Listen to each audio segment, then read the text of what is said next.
Hi. நிறைய பேர் business ஆரம்பிக்கும் போது பயங்கர எந்தூசியசமாக இருப்பாங்க, பயங்கர ஸ்பீடாக இருப்பாங்க, கோல் செட் பண்ணுவாங்க, பயங்கர ஸ்பீடாக இருப்பாங்க, வேகமாக ஓடுவாங்க.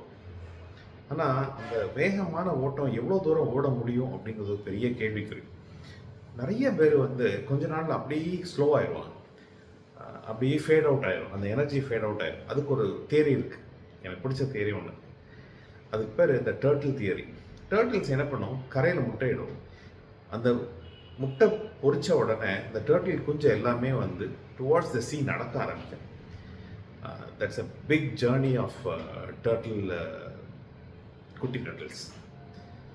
அப்போது இது எதுவுமே வேகமாக ஓடாது, ஆனால் எப்படியாவது கரையை சேர்ந்துடும். ஏன் தெரியுமா? அது நிற்கவே செய்யாது. One step at a time ஸ்லோவாக போய்கிட்டே இருக்கும். ஸோ உங்கள் பிஸ்னஸில் நீங்கள் வேகமாக ஓடணும்னு அவசியம் இல்லை, ஆனால் கன்சிஸ்டண்ட்டாக இருக்கணும்.